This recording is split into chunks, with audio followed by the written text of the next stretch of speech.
voluminous.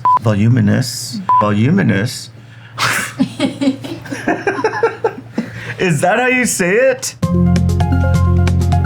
I've been in New York for a long time.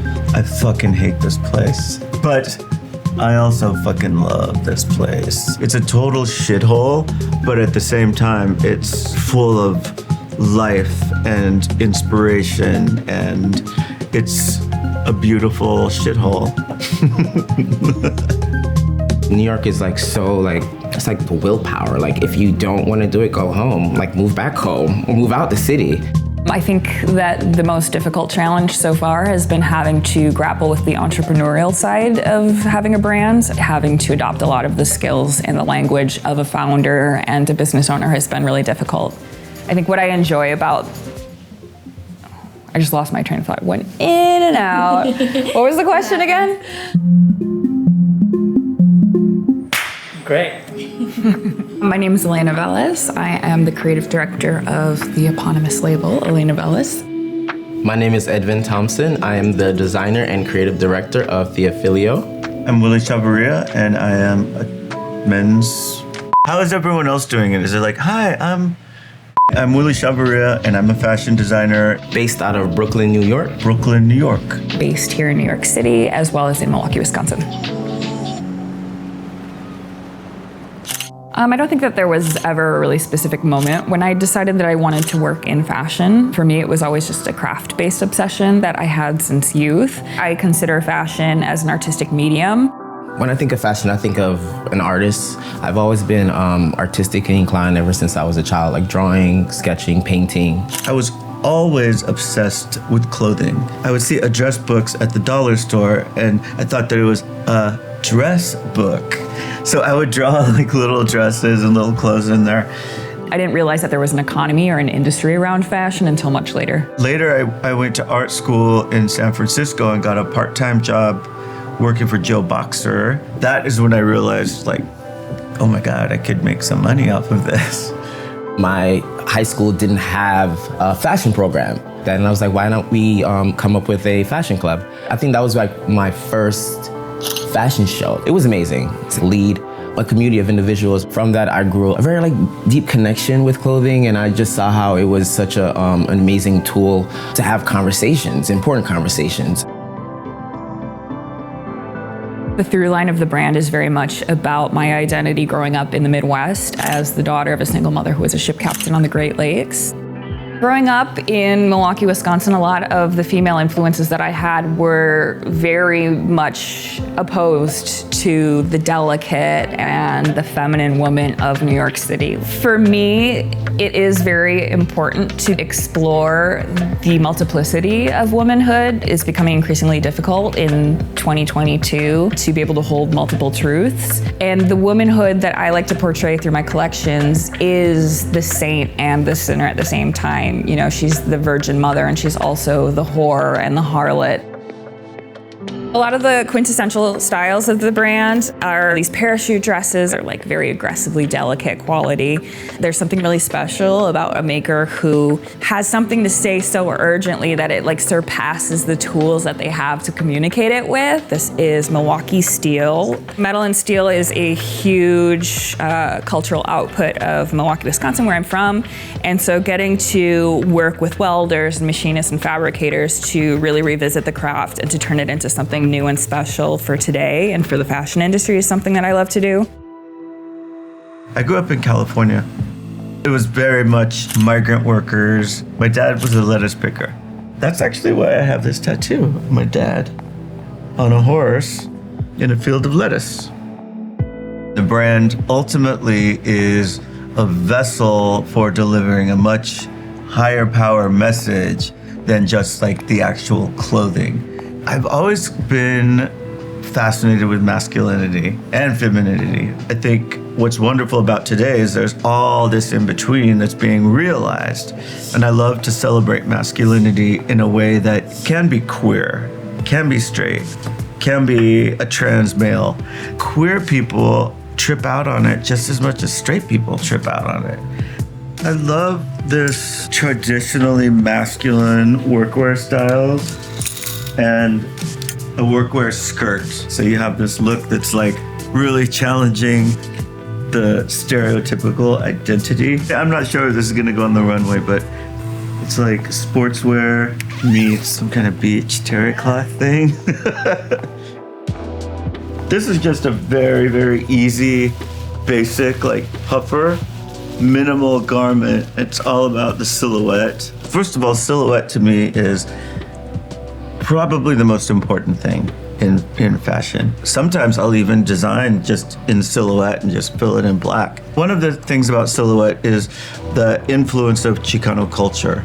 Oversized, tailored, big pants, big t-shirts. The volume in the silhouettes was almost like reclaiming a space, showing our presence in the room or, in the country, even walking down the street, it's like, okay, I have broad shoulders, wide leg pants, like it's a statement. Being an immigrant in the States and being gay and being black, I was honestly kind of just like tackling a lot of different things. Not seeing another like black designer and black creative having a space, I was just like, why not kind of like create that? It wasn't necessarily like, oh, okay, I'm from Jamaica, so I have to put it in my stories. It was always there. Like when I would draw with the colors, I just happened to pick up the green pencil and the yellow pencil, and these silhouettes kind of like came about. Visibility is so important. I really want to just like share with the world that Jamaica is not just like Bob Marley, Jerk Food, Beautiful Weather, but we have like a plethora of different artists and heroes. Coming of Age was one of my first collection where I felt like I really connected to like my roots. I've always talked about like my grandmother within my work.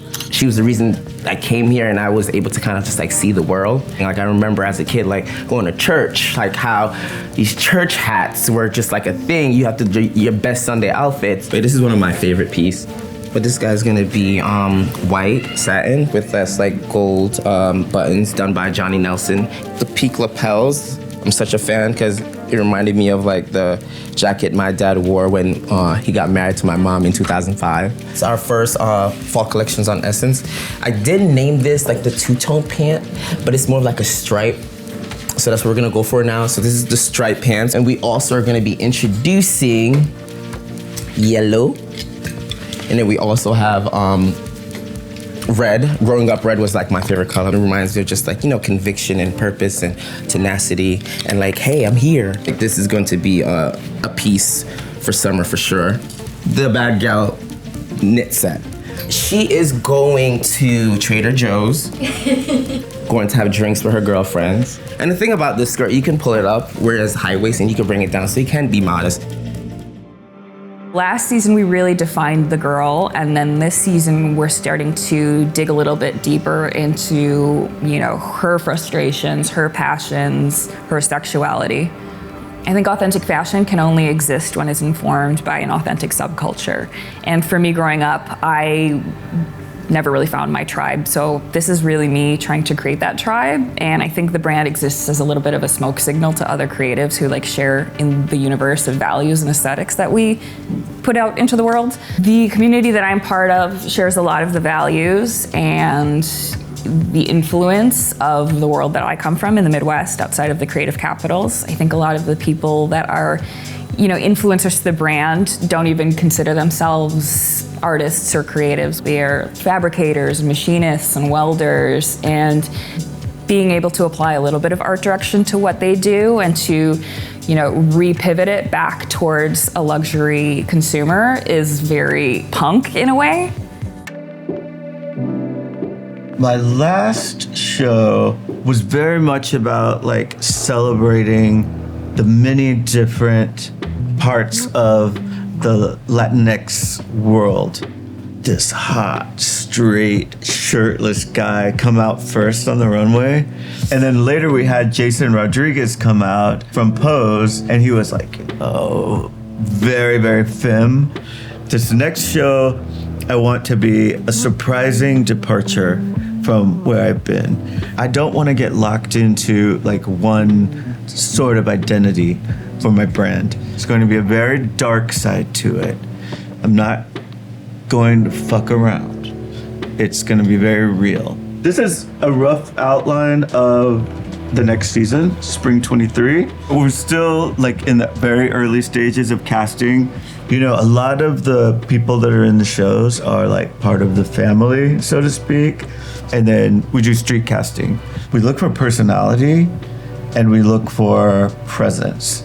Some guy walking down the street on his way to work, smoking a joint. Sometimes it will be just somebody with like amazing cheekbones, you know? It's like a variation, but no assholes. You know how if you're good and nice to other people, it attracts others?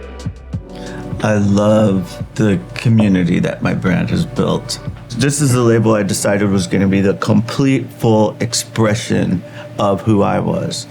After I released this label and started working on it, the community started to build. Did that make sense? I want to do that again. Oh my God. Sorry. I don't know if I can. I don't even know what I just said. Going back to Jamaica with my team was paramount. I remember going to this club Jungle and then like dancing and then everyone is like yelling, creating a whole circle around me. And that was fab. Within like the last 2-3 years, like the brand has been just doing really, really well. I'm really proud of myself in regards where I kind of like really remained very honest in my work. Very honest in my work, and I still feel like that 9-year-old kid that just got here. I remember doing an interview with ABC, and I remember receiving like all these messages from New Yorkers. They're just like, oh my God, I just saw an interview of you in the cab today, and I love what you're doing. And it's just, it could be somebody that's just like works at a coffee shop. They may not be like fashion inclined or whatever the case may be, but like you're celebrating where I'm from. I think that is so dope. I may just like love like track and field for Jamaica, but like to see like, oh, you're a designer from Jamaica also, that's amazing.